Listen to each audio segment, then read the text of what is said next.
Hello, I'm Ryan Cook, and this is Civic Tech Chat, a show that looks at the way technology, politics, and policy impacts the world around us. The tools we use, the way services are delivered, and how we talk about and set policy all shape our society. We'll gather around and have a chat about these things together and more. Brian, thank you so much for joining us here on Civic Tech Chat. Could you introduce yourself and tell us a bit about what you do? Yeah, Ryan, thanks so much for having me. I'm looking forward to this. So yeah, I work for Adobe. I'm sure a lot of people have heard of Adobe before, but there's a lot of things that we do at Adobe, and it gives me the opportunity to kind of dive deep into a lot of areas of government transformation. I'm the head of industry strategy for our global public sector business, and it really allows me to kind of sit at the intersection of kind of policy, technology, operational transformation, all the things that really make government kind of drive forward. So what I do is work with public sector leaders around the world and help them understand kind of how technology, especially right now, AI and data and digital experiences can improve government service delivery and ultimately get to driving better mission outcomes for the constituents that they serve. And Brian, what would you say is your personal why? The thing that drives you to get out of bed each morning and do all those things? Yeah, I mean, there's a lot. There's a lot I could probably unpack with that question. I think working in public sector, I think one of the things that I've always found is, especially when you work with government leaders on a daily basis, there's always that pull to serve. Even my father served within Department of Transportation for his entire career at the federal level. But for me, like I really, and I enjoy this at Adobe. Like I sit on a team that cuts across a lot of different industries. And whenever I'm working with them, they're always so interested in what we're doing in government. And I think the reason why is they understand the same thing I do. It's that one, the scale is unmatched, right? I think one of the things that I was talking to one of my counterparts about the other day is it, Adobe worked with the Census Department to create the very first digital census in 2020 during COVID. And it reached 330 million Americans to be able to create what is constitutionally dictated to happen. That scale is unmatched in government, which is unmatched in other industries, which is amazing. And two, it really is touching human beings. It's really making human beings' lives better. And it's more of a need to have than a nice to have. So I think the impact that you can have on people's lives is something that I love about working in this industry, and the scale at which you can do it, especially working at a company like Adobe, is just unmatched. I like that quote you mentioned, that like the pull to serve. As you're thinking about your own journey, is there a moment where you realized like that you felt that pull to want to serve in a role like you're in now? So yes, I had that pull. So my background, and I apologize in advance for anybody who's heard me speak before. So my background was really more athletic driven when I was younger. And I grew up in the Washington, D.C. area. I played soccer in college, and I didn't know what I wanted to do other than play soccer. And I got to college and started to explore certain things, especially around the communications and policy area. And that started to pull me in a direction that I never knew I wanted to go to before then. And then I always joke, if you grow up in the DC area, you either kind of work for the government or do business with the government. But I saw my dad working for government, saw a lot of his friends and people that served in government. And there was certainly an interest there. I think for me, I always loved the government side of things. Now, I always joke, not politics, but government. I remember taking AP government my senior year of high school and going to the Capitol building and just absolutely being in awe of like everything happening around me. So I always felt like there was a pull there and an interest there.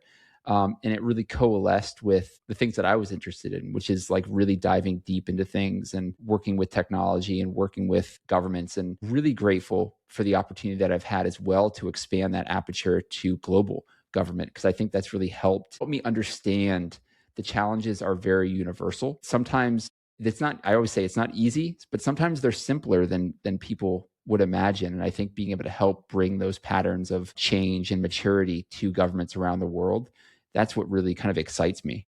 Today we're going to talk a lot about this topic of readiness for artificial intelligence. And let's start like a solid base for that. Why is it important for folks in and around public interest tech to understand and talk about this topic? Sure. So I think, I mean, one, it's not surprising we're kind of kicking off with AI, right? I think it's something that is top of mind for everyone. And it has the opportunity right now to really transform every aspect and every industry of the world we're living in right now. But what we're finding is that from a readiness perspective, especially in government, but even in the private sector, organizations aren't necessarily ready to overlay that technology in a meaningful way. I think what we've seen right now, especially in government, is pockets of change, right? Pilots in small areas where they're looking to derive some value and understanding of where AI can help them. What we haven't seen is kind of holistic enterprise adoption. And where that really comes from is getting your organizations ready. So what does that mean? It means understanding like the different skill sets you need, right? The way you foundationalize your data, is it ready to be pulled from an AI perspective and leveraged from an AI perspective in a more meaningful way to drive those outcomes that you're looking to achieve? So for me, it's kind of helping organizations understand where their blind spots are from that readiness perspective. So then when they do envelop that technology, they're ready to kind of hit the ground running and get those outcomes that they're really looking for. For a lot of folks out there, AI, when we mention it, to them it means, it's ChatGPT, it's Mhm. Claude, or those kind of similar chatbot kind of interaction tools. For listeners that are coming in from that perspective, from that being the thing that they've interacted with, how would you seek to define AI readiness for that audience? Through that lens, so that's really interesting. Through that lens, I think there's a number of ways that you could define it. Exactly what I just said, right? I think it's from an internal perspective, government's understanding that there are skill sets, there are people that they have to have in place. There's a way they have to foundationalize their data to be ready. But the same way that you described AI is probably the same way like my mother-in-law thinks about AI, right? Or even my oldest son. I think they have replaced Google with Chat GPT or whatever that LLM is that they want to use. So readiness can be what I described. It can also be understanding that visibility from a government perspective is fundamentally changing. This topic in particular is so interesting to me right now because we have often seen governments be laggard around technology adoption. I mean, I'm not breaking news here, but this is something that is already happened, is going to continue to happen, and is going to have downstream impact. In fact, Gartner even predicts that by 2028, 50% of your content won't be cited and visible on the internet, which is insane because of the change in search habits. So it's so interesting to me because this is something government has to act. It's not something they can wait and see what's happening. If they want to be authoritative in their space, give information out to the constituents that are searching for it, this is the change that has to be made.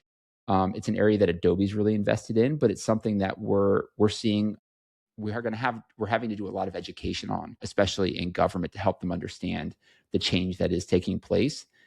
And it's really cool because when you're in a room with a CIO or whomever you're talking to, they get it immediately and they understand the urgency behind it.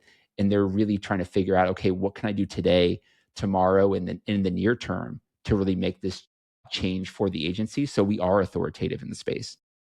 I think something key in your answer there that maybe is easy to have kind of float under the radar is it's not just about your own data and how you then decide to use tools in your organization. Your public facing side is itself also affected by these tools because, as you mentioned, people are using the tools to look up stuff. Am I kind of like following on with some of what you're saying there? It's not just your use, but you also need to be mindful of how you're expressing your organization's will out to others based on the fact that others will use the tool to maybe find you. Yeah, I mean, 100%. And you think about like fundamentally, our search habits are changing, right? I will tell you, most everybody has an iPhone right now. And the two easy, quick buttons I have on my home screen are my camera app and Claude, because I don't really use Google anymore. I will search through an LLM. And because it gives me a more prescriptive answer and it gives me a faster answer, so I get to exactly what I'm looking for. And like that prescription narrows the aperture so I get to probably even more information than I probably wanted initially.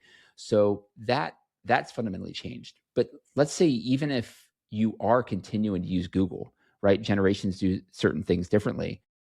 There's still a Google Gemini readout at the top of your page. You may not even get to something that's clickable And the information there is kind of what you're going to derive as accurate. So how are you as a government understanding that everything's changing and we need to be cited? One of the things that I think about around this is if you go back to the pandemic, there was unequivocally a lot of polarization around things like vaccines, right?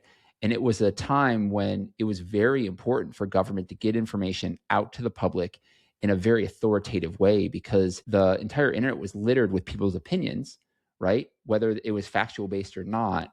And this was an opportunity for government to come in and say, this is the science behind it, and these are the actions we're taking. Now, let's say, for instance, that was happening right now, and we're going through this search change.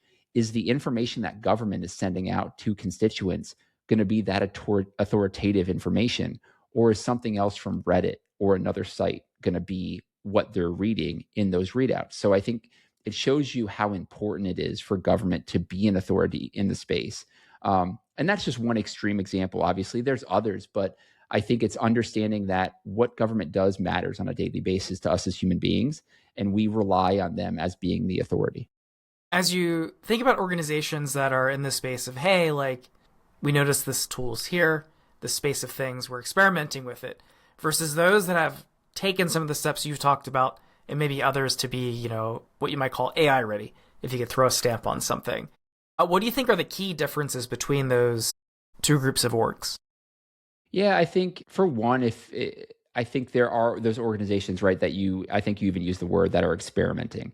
I think you see pockets of pilots around AI, so different tool sets, and they think about it from just a technology perspective. I think there's very limited governance around the tools that are being used and the way they're governing their data, which I think is an important distinction. I was having this conversation with somebody the other day where, I mean, AI has the potential to kind of create shadow IT on steroids, right? If it's not governed in the right way. So it's a very different world we're living in. But the biggest distinction for me is they are very unclear on what their ROI is going to be around it, right? It's not necessarily outcomes based, it's tool and technology based.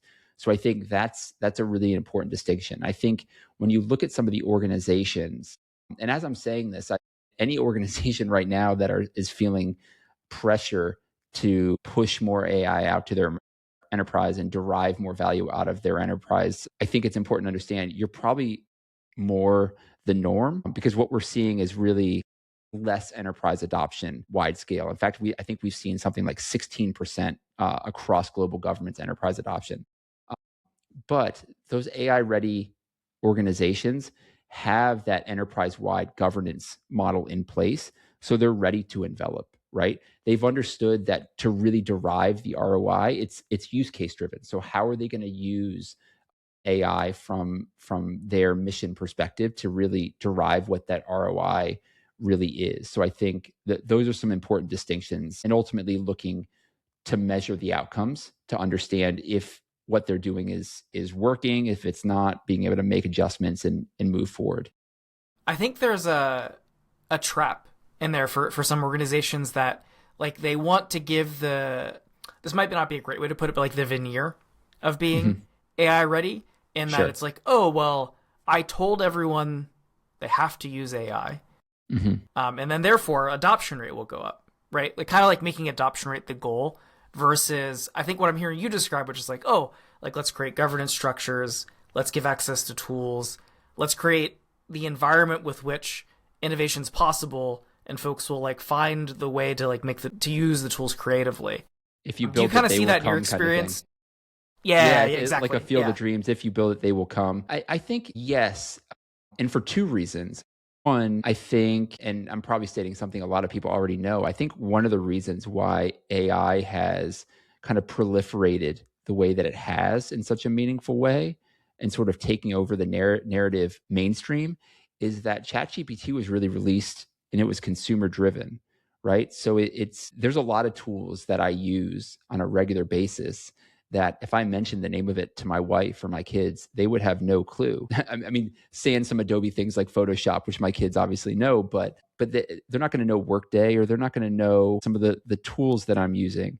But when you say Chat GPT, they immediately understood it because they've heard it everywhere.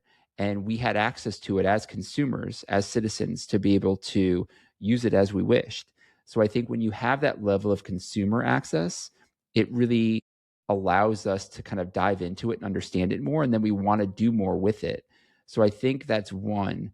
I think the other, in government, one of the things that's really inhibited adoption historically has been compliance. And I think what I mean is like security, cloud governance, a lot of those things. And these companies were smart and understood that and really dove into the protocols that were necessary to make this something that could go government mainstream fast. So I think now these tools are ready and can be leveraged. It's a matter of how they're going to be leveraged and what's the ROI that you're going to get. Like I said, going back to earlier, a lot of this is really use case driven. So have you understood and identified the use cases where you want to deploy AI in support of what you're doing? And how are you going to track and measure that? I think your answer is really interesting there, and how it leads to the next question I had. And that I think in your prior answer, you mentioned this notion that I've heard expressed in many a technology circle about government lagging behind.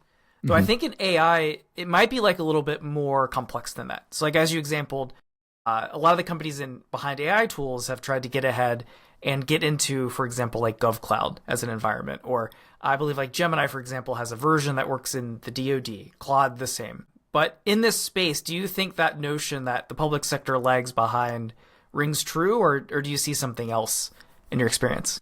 Yeah, I think unequivocally is government lagging behind? Yes, but not at the rate they have historically. I think we've seen government agencies all over that are leveraging AI, again, in pockets of isolation in support of very, very narrow aperture goals. But I think from an AI perspective, we're seeing an unusually high level of executive attention across government, which is sort of kind of what you were talking about. You have these executives that are trying to mandate, use AI, leverage AI for what you're doing. So I think that has kind of pushed some of the expectations around it. I think right now, from a research perspective, what we're seeing is the understanding of the value AI can bring to government agencies is there, fundamentally so.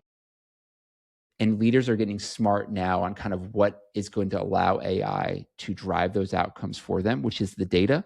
So they're getting, I like to say, they're getting their data house in order, right? They're aligning governance. They're getting the data ready to be able to now overlay AI into it to support whatever the mission is.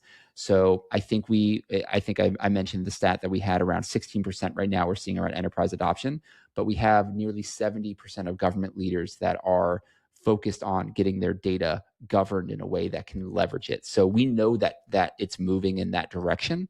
It's just a matter of when. And I don't think there's going to be a floodgate that opens. I think it's going to be a crawl, walk, run across all levels of government. But I think what they see is unequivocally there's a lot of value there. And how do we maximize how much value we can get out of this tool? And they understand it's the data, and that's where they're starting.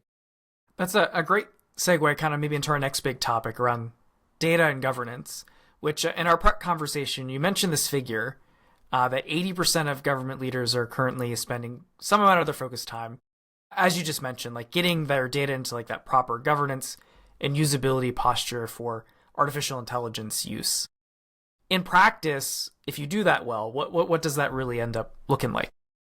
Yeah, I think it looks, one, obviously data hygiene, right? Like what's the data quality that you have, and going through certain initiatives to make sure that data quality is there. I think creating governance around kind of who owns the data, kind of how to use the data, et cetera, is important. Classification and tagging is important to make sure it is usable and in that smart, meaningful way through that kind of cataloging process.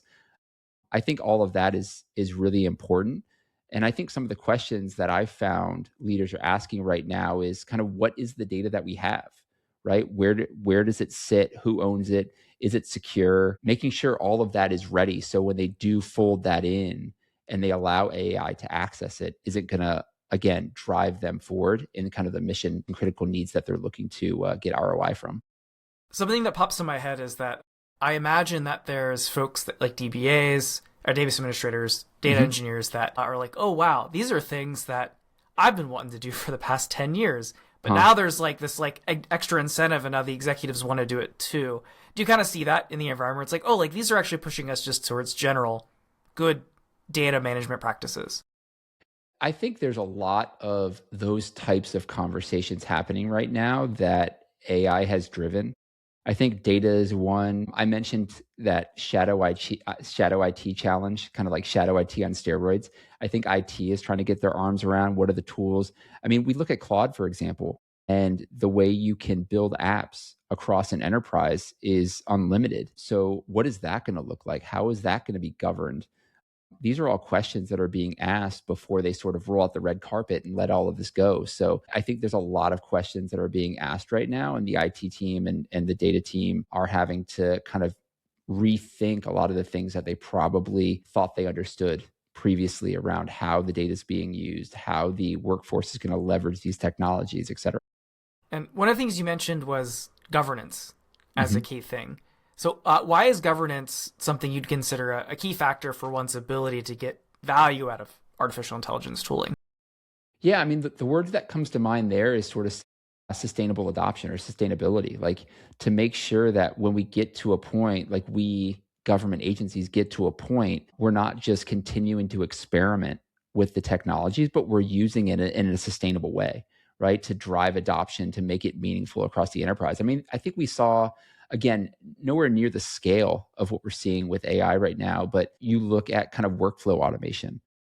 When that first rolled out, a lot of the things that we saw were they were overlaying technologies on really bad processes, right? So it forced them to really rethink what is a better process, what's a better way to do this, and then let's leverage technology at that point to streamline it and become more efficient. I think government's doing that, or AI is doing that now at a whole new scale, and it's one of the reasons why government's going a little bit slower because they have more process, but they also have more at stake, like we talked about at the very beginning of the show. So I think government will absolutely get there, but it's a rethinking and a rewiring of how they used to do things from both a personnel and a workflow perspective. I imagine your role that you have some visibility on a lot of different governments and organizations where we're talking like nonprofits or otherwise out there in the world in this space. And I wonder, are you seeing any pockets of maturity out there? And in those cases, what are they doing differently that lets them leap ahead to that place? So first of all, yes, absolutely. I was talking to a buddy of mine about this the other day because one of the things that we see, especially across global governments, is sort of North Stars, right? Like a place we want to get to, and I think some countries have larger North Stars than others. One of the interviews I did on my podcast was with a guy named Ott Velsberg, who he actually just recently left the role, but he was the chief AI and data officer for the country of Estonia. And his vision was to get to a point where every citizen within that country had their own agent that interacted with government on their own behalf, their behalf, and there was an agent on the government side that would interact. So it was an agent-to-agent interaction from that standpoint. And the level of efficiency is massive, but to get there, obviously, it's a challenge. I think countries the size of Estonia have the ability to create North Stars like that and maybe get there a little bit quicker because there's a smaller constituency, kind of a little bit less bureaucracy. And I think they're more technologically savvy because they've been able to develop technology foundations over time.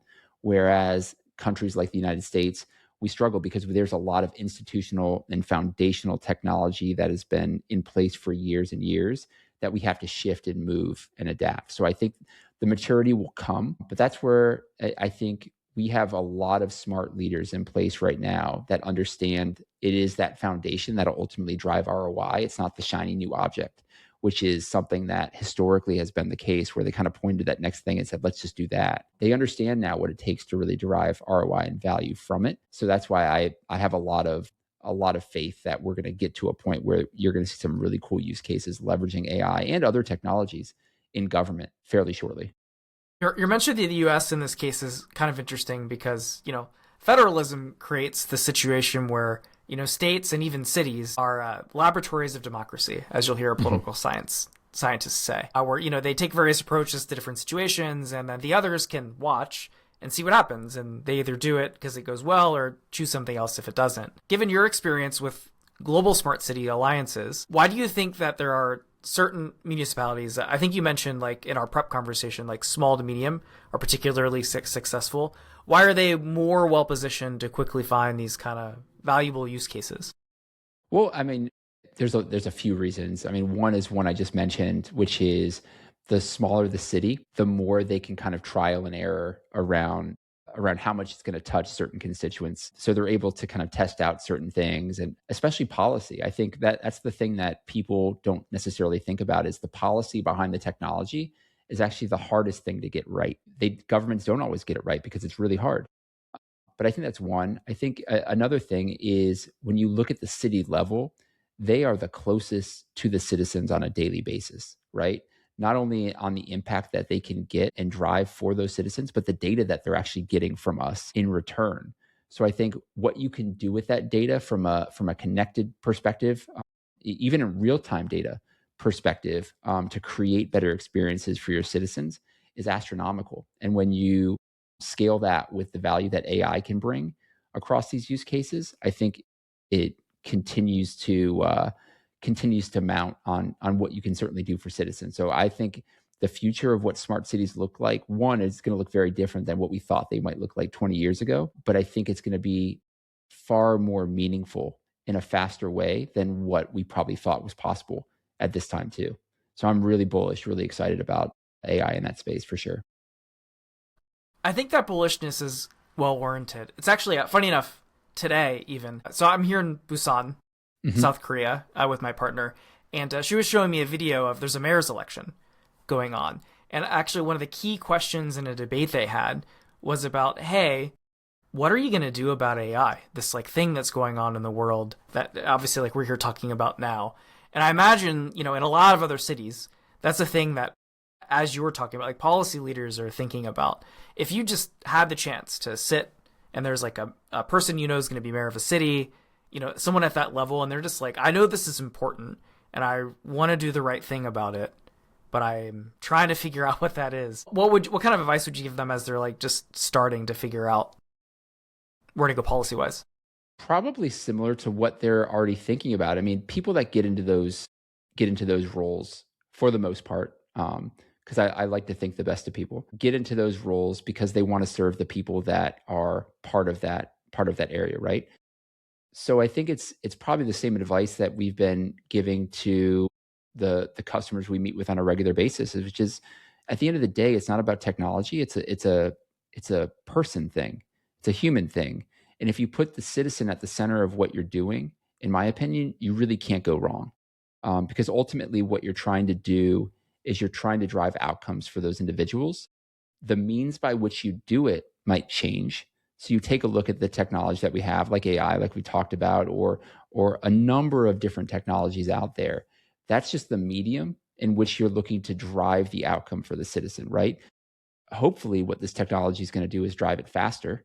It's going to save us time. It's going to make that level of meaningful impact, and you're going to be able to scale it out in a more personalized way, which is going to make our lives easier. But ultimately it's about us. It's about the people that interact with government. So I think making sure you're not losing track of that, and it's not becoming something where you're saying, I want to use AI because everybody's talking about it, so let's use AI for AI's sake. I think that's the wrong approach. I think put the person at the center of what you're trying to achieve, drive the outcomes for those individuals, because that's where you're going to make the most meaningful impact. I mean, you think about, the spirit of your question earlier, kind of about the why and the change that we can do. I mean, these are people that rely on government for basic needs. And when those things go away, that those are literally life and death situations. So as long as you keep that in the focus and you're not thinking about other things, I think you'll be fine. As folks out there, our listeners, they've probably also spent a lot of time thinking about their own interactions as humans with AI. And one of the kind of newer developments in the space is AI that can kind of do something for a while with minimal interaction, often referred to as agentic AI. When we use that term, beyond that, maybe that first little bit that I gave, what are we really talking about?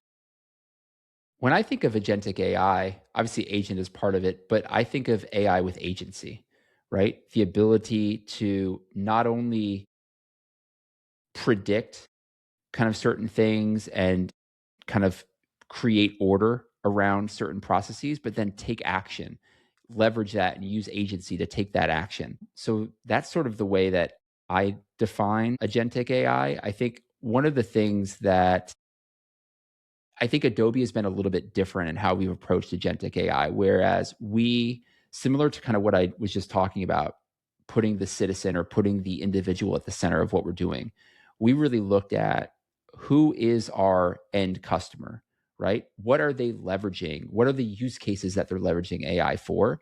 In creating agentic tools in an entire platform around those individuals to make their out of the box, make their lives easier, right? To drive more efficiency, to be more effective in what they're doing. I think there's a number of ways that companies look at it. Some of them look at it as platforms you can build on, which is certainly another avenue as well. And I think interoperability becomes very key when you are looking at agentic AI, when you can take that action and you pull the data from third parties and internally. But ultimately, at the end of the day, again, I think it's being able to, with human in the loop, leverage the data that you have to make the best decision possible and automate those decisions on a frequency basis.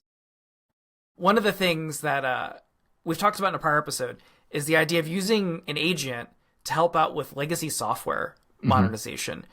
The idea, you take the tool, you point it at this part of a legacy system that maybe someone hasn't touched it in like 10 years, right? And so to ask a software engineer to go in there and try to get the context, get up to speed, it's expensive and time consuming. But if you have this tool, maybe it can go in and start to generate some engineering specs. Maybe then it can even go further and generate some specs that your engineers and your program folks can review together. Is that kind of activity something you've come across in your experience in this kind of nascent field as it's developed? I think it's certainly a use case that could provide a lot of value for government. I mean, we've seen AI do some incredible things. I think there was some promise around not transforming kind of what that modernization looks like when RPA came out, like robotic process automation. If people listening aren't familiar, I think there was a lot of promise there because of the interoperability aspect of what RPA could do, where it could plug into legacy systems and still be able to provide that same level of value across all of those systems.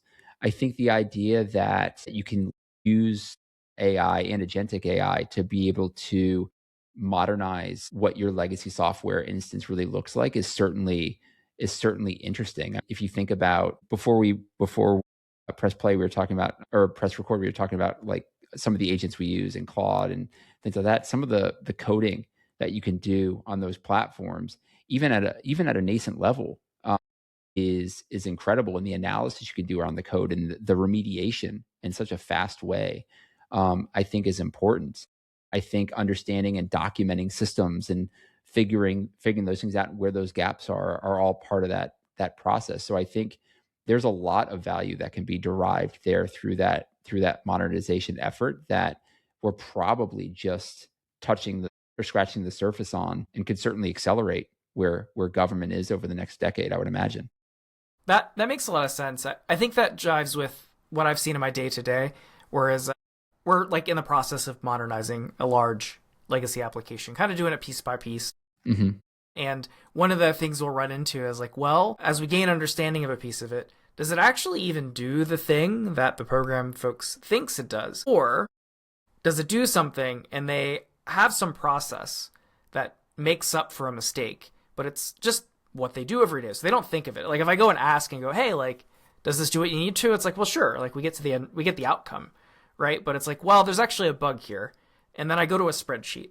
And then from the spreadsheet, I figure out there's a calculation that's wrong. And then it gets me to the place, right? Mm-hmm. But as we're kind of doing discovery, I feel like there's the energy to get to the place where you find out that there's that workaround can be very expensive. Whereas maybe, if you use a tool like this, maybe you can get to the place to ask that question a little bit more efficiently. I think that's really interesting because it starts to get back to what we were talking around readiness, right? For an organization. Are you ready to have a tool like AI so you can work more efficiently? I think it was Jensen Huang that was talking about, I think it was in reference to asking about how AI is going to replace jobs, or does he think AI is going to replace jobs? And he said, I mean, ultimately, there are some roles that AI is ultimately going to replace and change. It's going to create jobs too. But what he really was talking about was how it's going to reimagine how we work, right? And I think it's important for us as individuals, not just enterprises, to understand that AI can play a huge role in how we do our work on a daily basis, and not only make us more efficient, but allow us to drive more value in our roles as well. So things like that, I mean, just what you were talking about, there are steps to that process that you can leap forward on without having to go through them. And now you're on to the next problem without having to spend, whether it's a day, a week, on trying to figure out what is that bug? How do I figure this out? Or how do I reconfigure this so that it works in a more efficient way?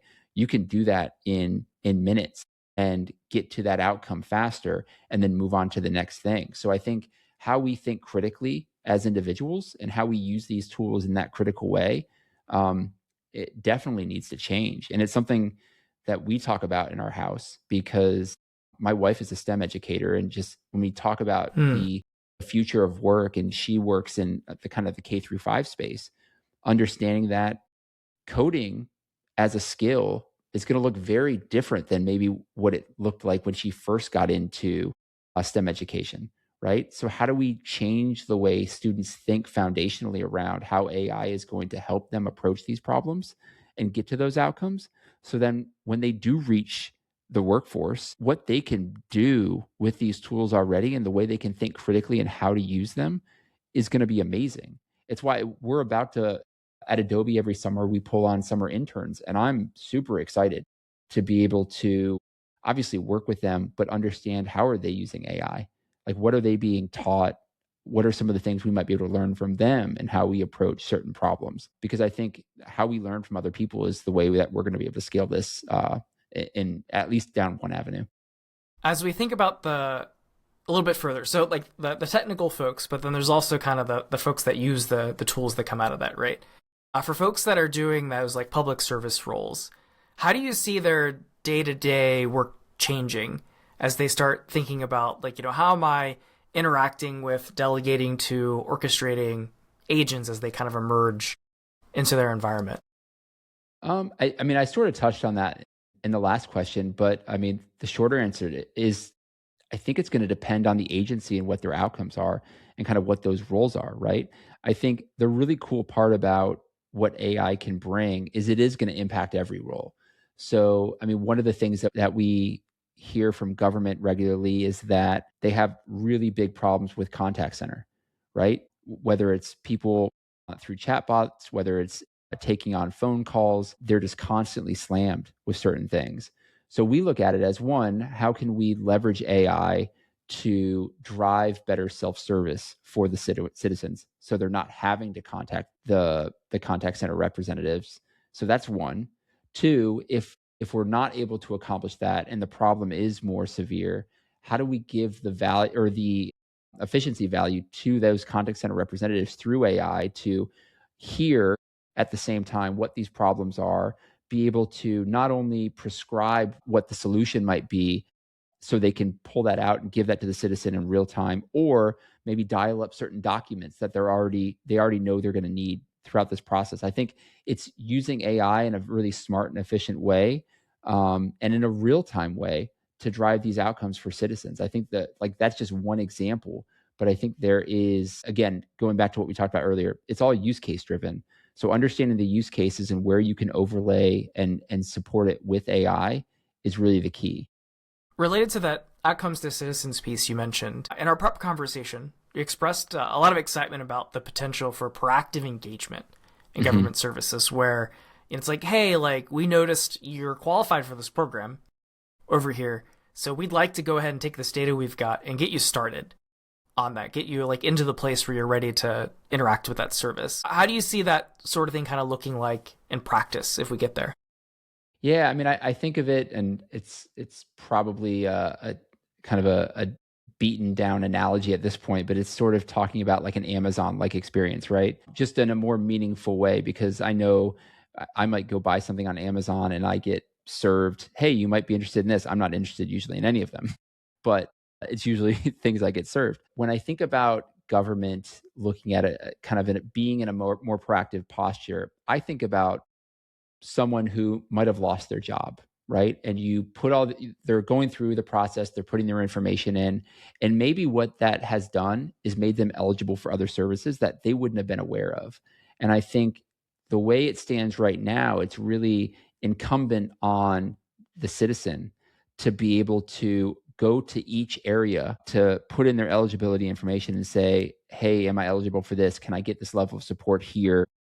I think being able to automate something like that based on all the demographic information they might be giving already, or what government already has on them previously, I think could serve things up. So, did they lose their job? Do they need food and housing assistance? Are there other areas where government can support them? I think getting to that posture is going to be absolutely game changing for governments and how they can not only support citizens, but ultimately drive what they're trying to do, which is getting to mission outcomes for their constituents. And I think AI, obviously, along with another set of technologies, is going to be able to make that a reality, in my opinion. Here in the US, at least, data sharing amongst government agencies has not always been without controversy. So one of the things I think about is, what needs to happen to get kind of the right themes around, building trust, folks feeling like they have data autonomy when it comes to supporting success in the kind of proactive government we're talking about. So I'm glad you prefaced that by saying in the US specifically, because as you're probably aware, and maybe a lot of the listeners, data sovereignty becomes a real challenge when you get into like the EU and other countries, not only around data residency, but data usage and et cetera. And when you go across country lines the same way we do state lines, it becomes a real challenge on how you're governing that information. At least as it pertains to the US, I like to think of them as more common sense rules. I mean, there is some governance and some laws around certain things, but ultimately to me, these are really common sense, right? Citizens just need to have visibility, right, around the data. They want to understand, how is their data being used? What data of theirs do you have? I think is important. So that level of transparency. And what are you going to be doing with it? I think that's the other side of it. Now we know government isn't going to be selling data, so it's a little bit different than some of the third parties. But what will you be using my data for? I think this speaks to something we saw in a research report we released last year, where citizens are more willing to give their data to government if they know that they're going to get value on the back end. So talking about that proactive posture, we were for example, if we know that the way government is going to set up is that they're going to try to become a more proactive entity for us in support of us, I definitely would sign up for that, and I would be more willing to give my data. So I think understanding and being transparent and the explainability around what you're going to be doing with it, I think is absolutely key. The last thing I would say, and this is something that you and I probably take very much for granted because we work in the space, we know the level of security that happens with certain data layers within government, right? So we take that for granted. We know what a challenge it is to even get through those hoops when we're trying to work with government. So it's both a blessing and a curse.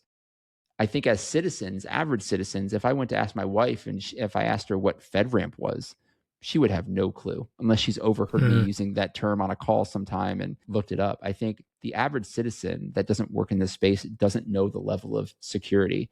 This is where it becomes important for government to share and help citizens and educate citizens so they understand the level of security they've invested in on their behalf. I think all of that goes into play when you're thinking about kind of how do you build trust with citizens and how they're using their data. But at the end of the day, it becomes a value exchange. If I give you my data, what value am I getting in return? And if it's a value I find valuable, I'm going to do it. So I think that's the way most citizens think. When we talked ahead of this recording, I recall you expressing that you see there being an 18-month adoption curve that's coming up on the horizon. When you say that, what does that look like to you? I think that the spirit of that is really around enterprise adoption. I think that's ultimately where we're moving towards and where government is going to get the most value out of the technology that they're enveloping. But it's getting the right people and process in place, the right governance in place to be able to layer on top of that foundation the technology to drive success. So I think you can't do that overnight. And if you're trying to get to a place where you can drive measurable ROI, that's sort of the gap that we're looking at. Honestly, it's been, as newer technologies came out, that gap has been a lot larger. And I think AI has a more increased pressure on some of the executive leaders in government to make this enterprise adoption a thing. And I think that's what's driving it. So it could be larger, but I think this is a pretty quick pace for government to get to enterprise adoption on a technology, which is why I'm so bullish on what the outcomes are that AI can drive in government will be. Something I have to think about is in our space is something difficult to adopt because it's government, or is it difficult to adopt just because organization is big? And I wonder, as you think about that, for your adoption curve, do you see there being a meaningful difference in the pace, or do you think it'll be somewhat similar between public and private in that regard? That's such an interesting question. So I was standing in my garage the other day talking to one of my neighbors, and I think I mentioned Claude or something, and how I had just built a skill or an agent in there to support a process that I was going through, and how much time it saved me, almost like a day and a half. And it was just a really cool use case. And he had never heard of Claude before, let alone understanding that you can develop skills and or agents on these platforms to be able to do that. I think, again, being in this space, we take for granted sometimes understanding the technology. And even myself, like working at Adobe, the level of enablement and support that we get to be able to learn and leverage AI. I mean, having access to these tools like Claude and ChatGPT and others, Copilot. I mean, there's numerous people on my team regularly building applications that we use on a daily basis in support of our ecosystem to make things faster, easier, more transparent. So the level of innovation we have at Adobe, obviously in the tools we sell to our customers, but also internally and that we're building, is, I would say, really, really high. Now, that comes because of the investment that Adobe's made. And I don't just mean in dollars, but I mean in enablement, in education, making sure that we understand the value that can be pulled out of it, but how to do it. And if you don't have that exposure and that education, you could be in government, you could be in private sector, you could be large and small, it'll never come. So I think the intentionality behind driving that adoption is what's really key. And that really gets to the spirit of that readiness side of things that we really opened the show up with. I think what I'm hearing from you there is it's that classic, like, folks don't know what they don't know. So there's a little bit of just an awareness gap, or maybe even like a critical mass that when you hit it in an organization, maybe then you start to see some momentum, and folks might start proactively asking you about, hey, can I use this for this activity I'm doing? Hey, like, what, I don't know, what's possible? Am I kind of along the line of thinking you're going for there? I don't know if I'd call it an awareness gap, because I feel like you could trip over something and the sidewalk might say AI. Like, yeah, I mean, you know it's out there. I think there's a little bit of the fear of the unknown and intimidation around it. That, to me, is why education and enablement and just proximity to the technologies is so key to it. And putting the type of people in place across your team that have the right fluency, is the wrong word, because that would assume there's a level of education already, but the willingness to dive in and learn and understand. I think the agency behind that is something that can be taught, and there could be support there as well. So I think there's a number of factors. I don't know if I'd call it awareness, but I think it's an intimidation factor that you as an organization, again, whether it's private or public sector, have to help your workforce overcome to ultimately get to the value that you can drive. If there are folks out there that are starting to feel anxious about just being left behind by all of this that's going on around us, what advice would you give them if you had a chance to talk to them? I mean, one, you're not alone. I think no matter where you are on this journey, it's not one that you're alone in. Whether you're like extremely nascent, I've yet to come across an organization that is extremely mature. But I think it's the same advice that I would give any government agency when they're looking to modernize, which is don't try to eat the elephant all in one bite. I think it's a crawl, walk, run, maturity phased approach. And figure out what those phases are for you, where you are in that journey. Again, I think some of the advice that I give, especially when we're talking around AI, is what are those use cases? What are you looking to ultimately achieve with AI, and not just getting to AI for AI's sake? There's a lot of education that needs to happen too around the type of AI that you're using, right? Is it predictive AI? And what are those use cases? Is it generative? Is it agentic? We'll talk to customers and they say, hey, I need to leverage agentic AI to do this use case to get this outcome. And we'll say, oh, no, actually, that's predictive AI. You can do that using this tool, and this is already in place on what you're already using. So I think there's a level of education understanding that still needs to be in place, which is why I say, wherever you are, you're not alone. And I think it's just understanding, again, where you are and where you're trying to get to, that becomes so important. And then the other piece of advice that I like to say is, especially if you're in government, lean on your private sector partners. They are resourced there to be able to help you. I mean, I'll speak specifically about Adobe. I mean, that's part of my role that's a lion's share of my role, is working with customers, helping them become successful in what they're doing. And I think every private sector vendor out there is going to be resourced to be able to support you. So I think lean on your ecosystem there for support. And I think it's sort of a journey that we all take together. For that listener out there that's maybe they're on the edge of their chair right now, they're like, man, I really like what Brian's had to say. I'm in this. I want to do something. Mm-hmm. Over, like, say, the next week or a couple of weeks, what's something they could try to go after to get started? Well, one, if you're that type of person, then you're my kind of person, and we should go get a beer together, because I love these conversations, but I love listening to them at the same time. I think identify where you are. I think kind of what I was speaking to around that maturity aspect of it. Identify where you are, and maybe pick one workflow that you think could be optimized with AI and start there. That's where most organizations are right now anyway. It's those pockets of pilots that I talked about. And don't try to proliferate this out too far.